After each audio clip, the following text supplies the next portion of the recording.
여러분, 영상 시작하기 전에 구독과 좋아요 버튼 꾹 눌러주시면 정말 큰 힘이 됩니다. 시니어 건강 정보를 더 많은 분들께 전할 수 있도록 알림 설정까지 부탁드립니다. 아침에 눈을 떴는데 세상이 뿌옇게 보인 적 있으신가요? 신문을 읽으려는데 글씨가 흐릿해서 팔을 쭉 뻗어야 했던 경험, 핸드폰 화면을 멀리해야 글자가 보이던 순간들이 떠오르시나요?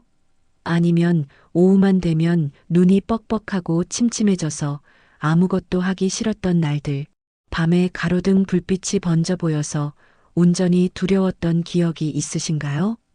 혹시 지금 이 영상을 보시면서 아, 이거 나 얘기네 하고 고개를 끄덕이신다면 끝까지 집중해 주세요. 오늘 이야기는 68세 서준님의 이야기입니다. 이름은 가명이지만 이 이야기 속에는 여러분과 저, 그리고 우리 부모님들이 겪고 있는 진짜 고민이 담겨 있습니다. 서준님은 평생 독서를 즐기던 분입니다. 아침마다 신문을 펼쳐놓고 커피를 마시며 하루를 시작하는 것이 일상이었습니다. 작은 정원을 가꾸는 것도 좋아했고 손주들과 산책하는 시간도 소중했습니다. 그런데 어느 순간부터 이 평범한 일상이 조금씩 흔들리기 시작했습니다. 신문 글씨가 흐릿하게 보였습니다. 처음엔 인쇄 상태가 안 좋은가 싶어서 신문을 바꿔봤지만 마찬가지였습니다. 핸드폰으로 문자를 읽으려면 팔을 쭉 뻗어야 했고 그마저도 글씨가 어른거려서 몇 번이고 다시 읽어야 했습니다. 오후만 되면 눈이 뻑뻑하고 침침했습니다. 아침엔 괜찮았는데 점심을 먹고 나면 눈꺼풀이 무거워지면서 세상이 흐릿하게 변했습니다. TV를 보다가도 자막이 잘 안 보여서 볼륨을 키우게 되었고 책을 읽다가도 글씨가 춤을 추는 것처럼 흔들려서 몇 줄 읽지 못하고 덮어버렸습니다. 바람이 조금만 불어도 눈물이 주르르 흘렀습니다. 찬바람도 아닌데 눈이 따갑고 시렸습니다. 서준님은 스스로에게 말했습니다. 이게 다 나이 탓이겠지. 나이 들면 다 이렇다잖아. 하지만 마음 한구석은 불편했습니다. 정말 나이 때문에 어쩔 수 없는 걸까요? 일상의 균열은 점점 커졌습니다. 아침에 눈을 뜨면 세상이 뿌옇게 보였습니다. 마치 안개가 낀 것처럼 모든 것이 흐릿했습니다. 눈을 비비고 깜빡거려도 선명해지지 않았습니다. 세수를 하고 나서야 조금 나아지는 정도였습니다. 밤에는 더 심했습니다. 가로등 불빛이 번져 보였고 자동차 헤드라이트가 마치 별이 터지는 것처럼 퍼져 보였습니다. 서준님은 밤 운전이 두려워졌습니다. 쇼핑몰에 갔을 때도 마찬가지였습니다. 밝은 조명이 눈을 찔러오는 것 같았고 눈을 뜨고 있기가 힘들었습니다. 선글라스를 쓰고 싶을 정도였지만 실내에서 선글라스를 쓸 수도 없는 노릇이었습니다. 책을 읽을 때는 더욱 불편했습니다. 글씨가 흔들리고 줄이 겹쳐 보였습니다. 한 줄을 읽고 다음 줄로 내려가려면 잠시 멈춰서 눈의 초점을 다시 맞춰야 했습니다. 몇 페이지를 읽으면 눈이 피곤해서 더 이상 읽을 수가 없었습니다. 서준님이 평생 사랑했던 독서가 이제는 고통이 되어버렸습니다. 서준님이 좋아했던 것들이 하나씩 사라지기 시작했습니다. 아침마다 읽던 신문은 이제 펼쳐보지도 않게 되었습니다. 글씨가 잘 안 보이는데 억지로 읽으려니 머리만 아프고 짜증이 났습니다. TV를 봐도 자막이 잘 안 보여서 내용을 제대로 이해할 수 없었습니다. 가족들이 요즘 무슨 드라마 봐요? 하고 물으면 그냥 대충 봐 하고 얼버무렸습니다. 산책을 나가도 예전처럼 즐겁지 않았습니다. 먼 곳을 보려고 하면 초점이 맞는데 시간이 걸렸고 그 사이에 보고 싶었던 풍경은 이미 지나가 버렸습니다. 꽃이 피었는지 나무가 자랐는지 잘 보이지 않았습니다. 세상이 점점 흐릿해져 가는 것 같았습니다. 불편함이 쌓이면서 일상의 리듬이 망가졌습니다. 눈이 피곤해지는 오후가 되면 아무것도 하고 싶지 않았습니다. 소파에 누워 눈을 감고 있는 시간이 많아졌습니다. 낮잠을 자고 일어나도 개운하지 않았습니다. 눈이 여전히 무겁고 뻑뻑했습니다. 하고 싶은 일이 있어도 눈이 피곤해서 하고 미루게 되었습니다.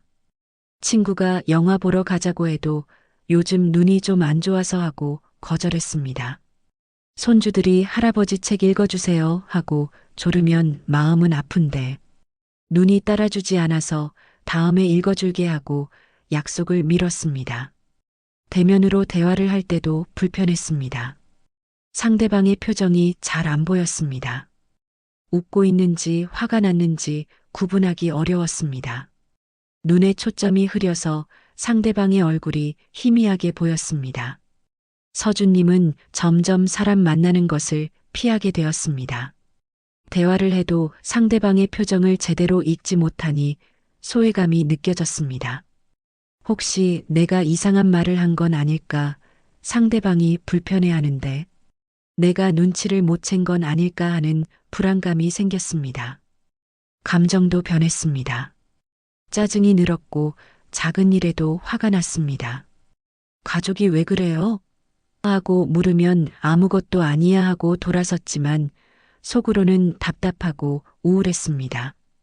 거울을 볼 때마다 나는 정말 늙었구나 하는 생각이 들었습니다. 눈이 침침한 것이 단순히 신체적 불편함을 넘어서 삶의 의욕을 빼앗아가고 있었습니다. 건강을 잃어간다는 두려움이 밀려왔습니다. 앞으로 더 나빠지면 어떻게 하지? 아예 앞이 안 보이게 되는 건 아닐까? 서준님은 가족에게 이런 불안을 말하지 못했습니다. 걱정을 끼치고 싶지 않았고 스스로 해결해야 한다고 생각했습니다.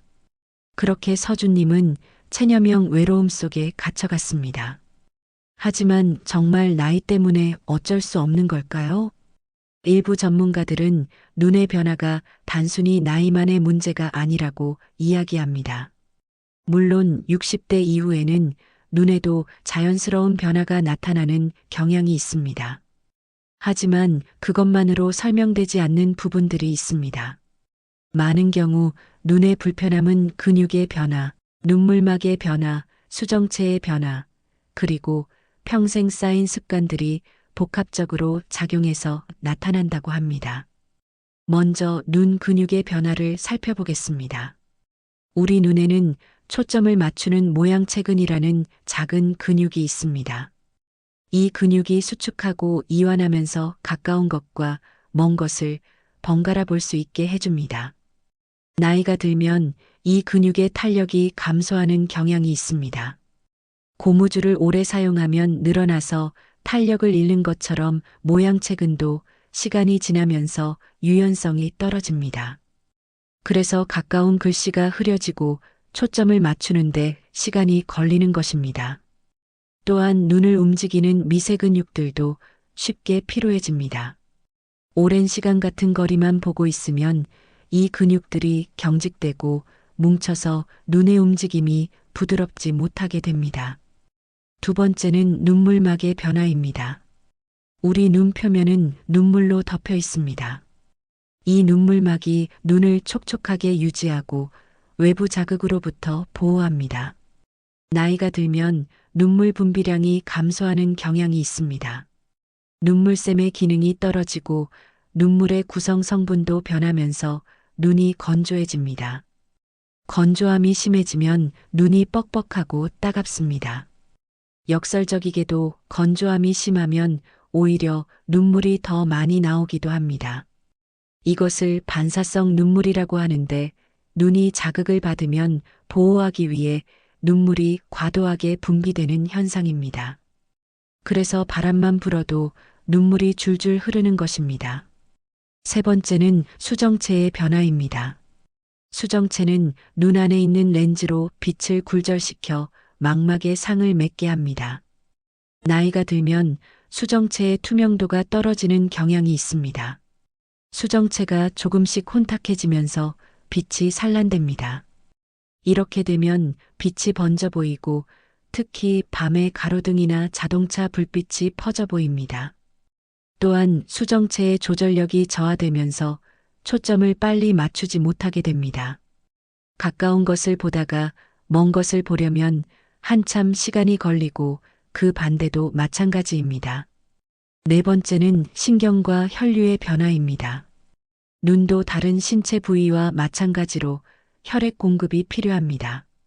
미세혈관을 통해 산소와 영양소를 받고 노폐물을 배출합니다. 나이가 들면 미세혈류가 감소하는 경향이 있고 이렇게 되면 눈이 쉽게 피로해집니다. 또한 신경의 민감도도 변합니다. 어두운 곳에서 밝은 곳으로 갈 때나 그 반대의 상황에서 눈이 적응하는 속도가 느려집니다. 예전에는 금방 적응했는데 이제는 시간이 걸리는 것입니다. 마지막으로 평생 쌓여온 습관의 영향입니다. 40대와 50대를 돌아보면 우리는 눈을 혹사했습니다. 장시간 컴퓨터 작업을 하고 스마트폰을 오래 들여다보고 밤늦게까지 밝은 조명 아래서 일했습니다. TV를 가까이서 보고 어두운 곳에서 책을 읽었습니다. 이런 습관들이 몇십 년 동안 쌓이면서 눈의 피로도가 증가했고 건조함과 초점 지연이 악화되었습니다. 은퇴 후에는 운동량이 줄어들고 실내에서 보내는 시간이 늘어나면서 눈의 순환과 근육 기능이 더욱 떨어졌습니다. 한 안과 전문의는 이렇게 말합니다. 눈의 변화는 자연스러운 노화 과정이지만 생활 습관과 환경 관리를 통해 충분히 완화될 수 있습니다. 눈도 근육이고 순환이 필요한 기관이기 때문에 적절한 관리를 하면 불편함을 줄이고 삶의 질을 높일 수 있습니다. 결국 눈의 불편함은 나이만의 문제가 아니라 우리가 어떻게 눈을 관리하느냐의 문제이기도 합니다. 서준님은 이 이야기를 듣고 깊이 생각에 잠겼습니다. 그동안 나는 내 눈을 어떻게 대했을까요? 40대와 50대를 떠올려 봤습니다. 그때는 정말 바쁘게 살았습니다. 직장에서 밤늦게까지 일했고 컴퓨터 화면을 하루 종일 들여다봤습니다. 강한 LED 조명 아래에서 서류를 검토하고 보고서를 작성했습니다. 눈이 피곤하다는 신호가 왔지만 그때마다 조금만 더 하고 버텼습니다. 안약을 넣으면서 일을 계속했고 눈을 비비면서도 화면을 놓지 않았습니다. 주말에도 제대로 쉬지 않았습니다. TV를 보거나 스마트폰을 만지작거렸습니다. 눈이 쉴 시간이 없었습니다. 가끔 눈이 침침하다, 빛이 부시다 하는 신호가 왔지만 피곤해서 그런가 보다 하고 넘겼습니다. 안경을 바꾸면 되겠지. 나중에 시간 나면 병원 가봐야지 하고 미루기만 했습니다. 결국 눈이 보내는 작은 신호들을 전부 무시한 채 앞만 보고 달렸습니다. 은퇴 후에는 생활 패턴이 바뀌었습니다. 출근하지 않으니 움직임이 줄어들었고 하루 종일 집에서 TV를 보거나 소파에 누워있는 시간이 많아졌습니다. 스마트폰 사용 시간도 늘어났습니다. 뉴스를 보고 유튜브를 보고 메시지를 주고받으면서 몇 시간씩 화면을 들여다봤습니다. 산책은 가끔 나갔지만 규칙적이지 않았습니다. 눈의 순환과 근육 기능이 더욱 떨어지는 환경이었습니다. 서준님은 후회했습니다. 조금만 더 일찍 눈 관리를 했더라면 이렇게까지 불편하지는 않았을 텐데. 하지만 동시에 생각했습니다. 그래도 지금 알아챘으니 다행이다. 지금부터라도 눈을 잘 돌보면 좋아질 수 있을 것 같다. 서준님은 마음을 다잡았습니다. 후회만 하고 있을 시간이 없었습니다. 지금부터 내 눈을 다시 돌봐주기로 결심했습니다. 어느 날 서준님은 동네 문화센터에서 열린 건강 강좌에 우연히 참여하게 되었습니다. 친구의 권유로 별 기대 없이 따라간 자리였는데 그곳에서 한 운동 지도사의 말이 서준님의 마음을 흔들었습니다. 눈은 근육과 수분, 그리고 환경의 영향을 많이 받습니다. 눈 근육도 다른 근육처럼 사용하지 않으면 약해지고 과하게 사용하면 피로해집니다. 눈물막도 관리가 필요하고 우리가 보는 환경의 밝기와 거리도 중요합니다. 이런 것들을 조금만 신경 쓰면 눈의 불편함을 많이 줄일 수 있습니다. 서준님은 그 말을 듣고 번개를 맞은 것 같았습니다. 내 눈이 나빠진 게 아니라 내가 눈을 방치한 건 아닐까? 집에 돌아온 서준님은 자신의 일상을 돌아봤습니다. 아침부터 저녁까지 어떻게 눈을 사용하고 있는지 생각해 봤습니다. 아침에 일어나자마자 스마트폰을 확인하고 식사 중에도 TV를 보고 낮에는 소파에 누워 유튜브를 보고 저녁에는 또 TV 앞에 앉아 있었습니다. 눈이 쉴 시간이 전혀 없었습니다. 조명도 문제였습니다. 거실 조명이 너무 밝았고 침실은 반대로 너무 어두웠습니다. 눈에 맞는 환경이 아니었습니다. 서준님은 정보를 찾기 시작했습니다. 눈 근육 운동은 어떻게 하는지, 눈 마사지는 어떻게 하는지, 조명은 어떻게 조절해야 하는지, 얼마나 자주 눈을 쉬어줘야 하는지 알아봤습니다.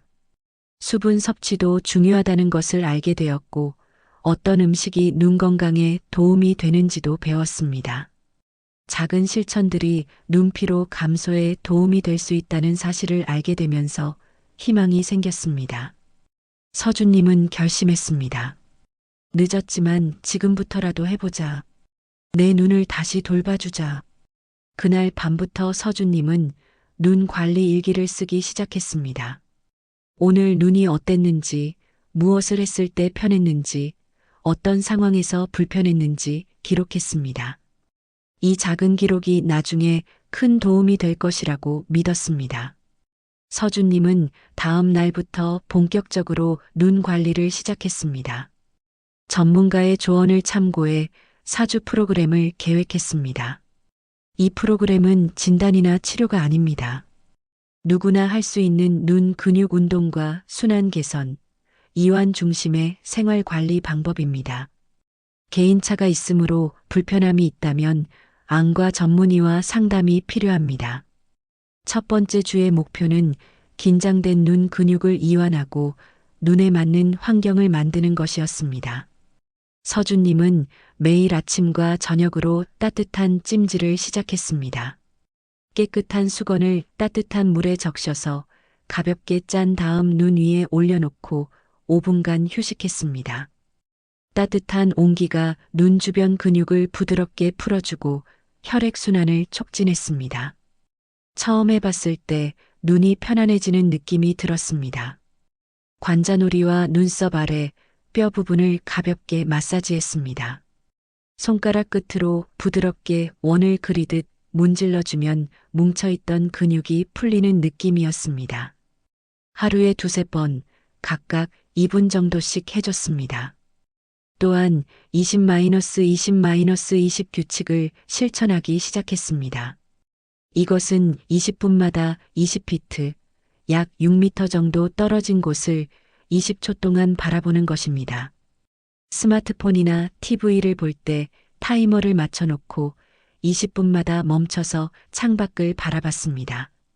처음엔 귀찮았지만 점차 습관이 되었습니다. 환경도 바꿨습니다. 거실 조명의 밝기를 조절했습니다. 너무 밝았던 전등을 한 단계 낮춰서 눈이 편안한 밝기로 맞췄습니다. 스마트폰 화면 밝기도 50% 이하로 낮췄습니다. 처음엔 어두워 보였지만 금방 적응되었고 오히려 눈이 덜 피곤했습니다. 건조함을 줄이기 위해 가습기를 틀었고 물도 의식적으로 자주 마셨습니다. 하루 67잔 정도의 물을 규칙적으로 마시면서 몸 전체의 수분을 유지했습니다. 1주차 후반부터 서준님은 작은 변화를 느끼기 시작했습니다.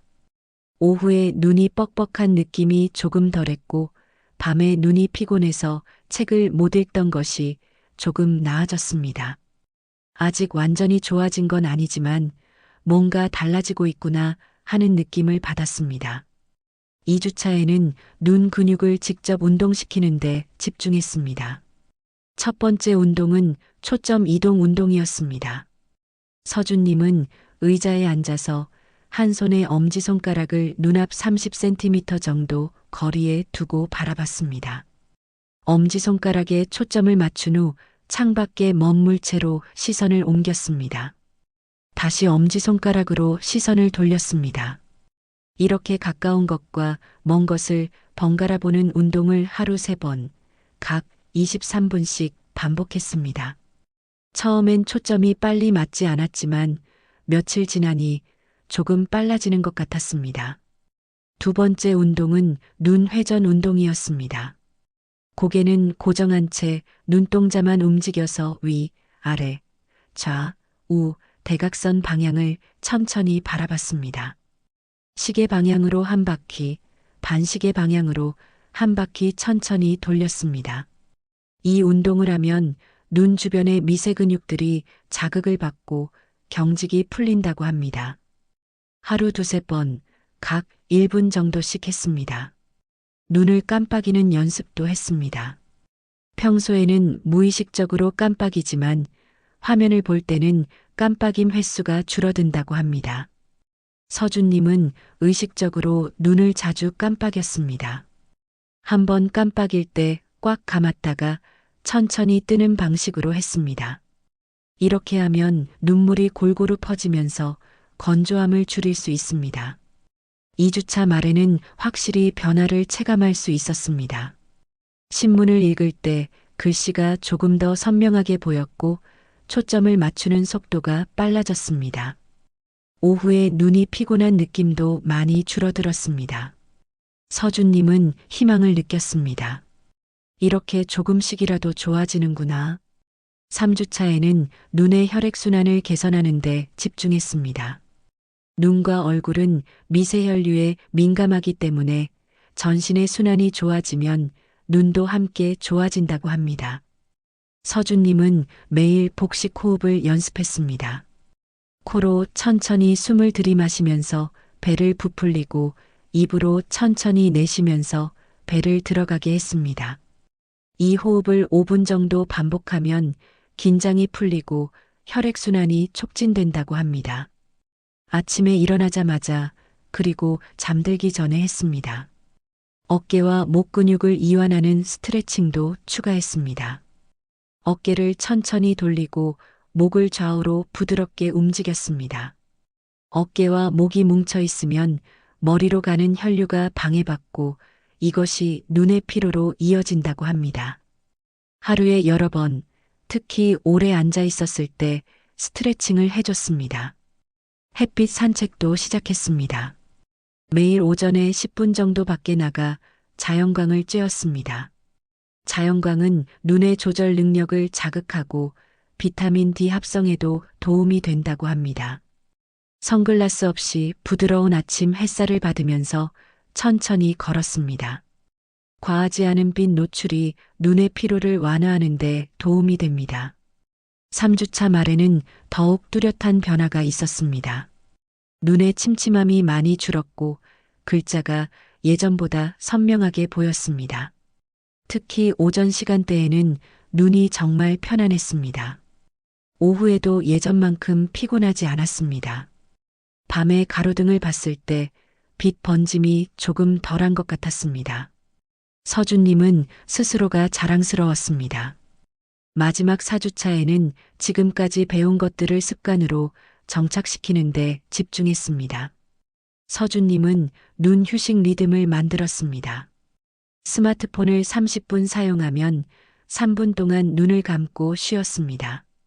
TV를 볼 때도 1시간마다 10분씩 쉬는 시간을 가졌습니다. 이렇게 규칙적으로 쉬어주니 눈이 피곤해지는 속도가 많이 느려졌습니다. 작업할 때 눈 깜빡임을 의식적으로 늘렸습니다. 화면을 볼 때 깜빡임이 줄어든다는 것을 알았기 때문에 타이머를 맞춰놓고 1분마다 의식적으로 몇 번씩 깜빡였습니다. 처음엔 어색했지만 점차 자연스러워졌습니다. 야간에 빛 번짐을 줄이는 방법도 실천했습니다. 어두운 환경에서는 스마트폰을 보지 않았습니다. 꼭 봐야 한다면 주변 조명을 한 단계 켜고 화면 밝기를 최대한 낮췄습니다.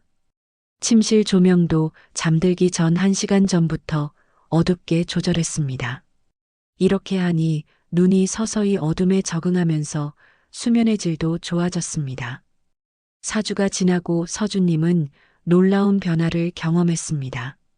야간 운전을 할 때 빛 번짐이 많이 줄어들었습니다. 예전처럼 무섭지 않았습니다. 아침에 눈을 떴을 때 세상이 뿌옇게 보이던 것도 거의 사라졌습니다. 눈을 뜨는 순간부터 선명하게 보였습니다. 전반적으로 눈 피로가 크게 감소했고 하루 종일 눈이 편안했습니다. 서준님은 운동과 더불어 식습관도 개선했습니다. 눈 건강에 도움이 되는 음식들을 식단에 포함시켰습니다. 먼저 당근, 고구마, 시금치 같은 베타카로틴이 풍부한 채소를 자주 먹었습니다. 베타카로틴은 체내에서 비타민어로 전환되어 눈의 망막 기능을 돕는다고 합니다. 매일 샐러드나 나물로 녹색 채소를 챙겨 먹었습니다. 블루베리와 검은콩 같은 안토시아닌이 풍부한 음식도 추가했습니다. 안토시아닌은 눈의 피로를 줄이고 야간 시력에 도움이 된다고 알려져 있습니다. 아침 식사에 블루베리 한 줌을 추가하거나 간식으로 먹었습니다. 오메가-3 지방산이 풍부한 생선도 일주일에 2~3번 먹었습니다. 고등어, 연어, 참치 같은 등푸른 생선에는 오메가-3가 많이 들어있어 눈의 건조함을 줄이고 염증을 완화하는 데 도움이 됩니다. 견과류도 자주 먹었습니다. 아몬드, 호두에는 비타민 E가 풍부해 눈의 산화 스트레스를 줄여준다고 합니다. 하루에 한 줌 정도 간식으로 먹었습니다. 수분 섭취도 꾸준히 유지했습니다. 하루 67잔의 물을 규칙적으로 마시면서 몸 전체의 수분을 유지했고 이것이 눈물망 유지에도 도움이 되었습니다. 4주 프로그램을 마친 서준님의 삶은 완전히 달라졌습니다. 가장 큰 변화는 눈이 편안해졌다는 것입니다. 아침에 눈을 뜰 때부터 세상이 선명하게 보였습니다. 신문을 읽을 때 글씨가 또렷하게 보였고 더 이상 팔을 쭉 뻗을 필요가 없었습니다. 책을 읽는 것도 다시 즐거워졌습니다. 몇 페이지를 읽어도 눈이 피곤하지 않았고 글의 내용에 집중할 수 있었습니다. 서준님이 그렇게 사랑했던 독서가 다시 삶의 즐거움으로 돌아왔습니다. 산책길의 풍경도 달라 보였습니다. 먼 곳에 나무와 꽃이 선명하게 보였고 새가 날아가는 모습도 또렷하게 볼 수 있었습니다. 초점을 맞추는 속도가 빨라져서 보고 싶은 것을 놓치지 않게 되었습니다. 세상이 다시 생생하게 느껴졌습니다. TV를 볼 때도 자막이 잘 보였고 가족들과 함께 드라마를 보는 시간이 즐거웠습니다. 정서적으로도 큰 변화가 있었습니다. 눈이 편안해지니 짜증이 줄어들었습니다.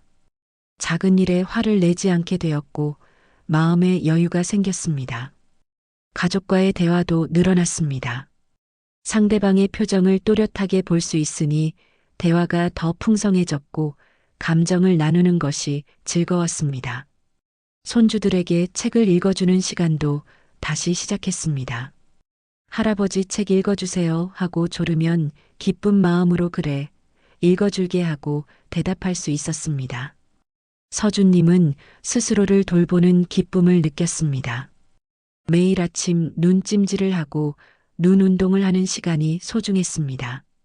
이것은 단순히 눈을 관리하는 것이 아니라 나 자신을 사랑하는 시간이었습니다. 내가 나를 돌보고 있구나. 나는 아직 할 수 있구나 하는 자신감이 생겼습니다. 서준님은 거울 앞에 서서 자신을 바라봤습니다. 눈빛이 달라져 있었습니다. 생기가 돌았고 희망이 보였습니다. 서준님은 깨달았습니다. 눈이 좋아진 게 아니라 내가 나를 다시 돌보기 시작한 것이라고. 4주 동안의 여정은 단순히 눈의 불편함을 줄인 것을 넘어서 삶의 주도권을 되찾는 과정이었습니다. 나이가 들었다고 체념하지 않고 할 수 있는 것을 하나씩 실천하면서 다시 살아나는 느낌을 받았습니다. 서준님의 이야기는 여기서 끝이 아닙니다. 서준님은 지금도 매일 아침 눈찜질을 하고 눈 운동을 하고 규칙적으로 휴식을 취합니다. 이제는 습관이 되어 하지 않으면 뭔가 허전한 느낌이 듭니다. 서준님은 깨달았습니다. 눈의 불편함은 단순히 나이가 들어서 어쩔 수 없는 게 아니라 몸이 보내는 신호였다는 것을 말입니다. 당신의 눈은 늙지 않았습니다. 단지 관리가 필요한 시점일 뿐입니다. 몸은 나이와 상관없이 다시 배우는 능력이 있습니다. 우리가 올바른 방법을 알려주고 꾸준히 실천하면 몸은 그 방향으로 나아갑니다. 눈도 마찬가지입니다. 눈 근육을 움직이고 휴식을 주고 환경을 조절하면 충분히 좋아질 수 있습니다. 작은 습관이 큰 변화를 만듭니다. 20분마다 먼 곳을 바라보는 20-20-20 규칙, 하루 2번 5분씩 하는 눈찜질, 의식적으로 눈을 깜빡이는 연습, 조명 밝기를 조절하는 것, 규칙적으로 물을 마시는 것, 이런 작은 실천들이 모여서 삶을 바꿉니다. 처음엔 귀찮고 번거로워 보이지만 습관이 되면 자연스러워집니다. 그리고 그 습관이 우리의 눈을 지켜줍니다. 서준은 알았습니다. 세월이 흐르면 선명함은 줄어드는 것이 아니라 우리가 그것을 다시 찾아가는 과정이 시작될 뿐이라는 것을 말입니다. 오늘도 눈을 뜨는 순간부터 새로운 삶이 다시 시작됩니다. 세상은 여전히 아름답고 우리는 그것을 볼 수 있습니다. 다만 우리가 눈을 조금 더 소중히 대해주면 됩니다. 당신도 오늘부터 시작할 수 있습니다. 너무 늦은 나이란 없습니다. 지금 이 순간이 바로 시작하기에 가장 좋은 때입니다. 서준님처럼 당신도 할 수 있습니다. 침침했던 눈이 다시 선명해지고 흐렸던 세상이 다시 또렷해지는 기적을 경험할 수 있습니다. 그 기적은 거창한 것이 아닙니다. 작은 습관의 반복이 만들어내는 일상의 변화입니다. 여러분, 오늘 서준님의 이야기를 통해 눈의 불편함이 단순히 나이 때문이 아니라 우리가 눈을 어떻게 관리하느냐의 문제라는 걸 알게 되셨을 겁니다. 혹시 지금 신문 글씨가 흐릿하게 보이거나 오후만 되면 눈이 침침하고 뻑뻑하다면 밤의 빛이 번져 보여서 불편하다면 오늘부터 작은 변화를 시작해 보세요. 매일 조금씩 꾸준히 관리하면 분명 좋아질 수 있습니다. 다만 중요한 것은 이 모든 내용이 의료적 진단이나 치료를 대신하는 것이 아니라는 점입니다. 증상이 심하거나 갑작스러운 변화가 있다면 반드시 안과 전문의와 상담하셔야 합니다. 개인차가 있기 때문에 자신의 상태에 맞는 관리가 필요합니다. 오늘 영상이 도움이 되셨다면 구독과 좋아요 버튼 꼭 눌러주시고 알림 설정까지 해주세요. 여러분의 건강한 노후를 위해 앞으로도 좋은 정보를 계속 전해드리겠습니다. 댓글로 여러분의 경험과 궁금한 점도 남겨주시면 함께 이야기 나눠보겠습니다. 건강한 하루 보내세요. 감사합니다.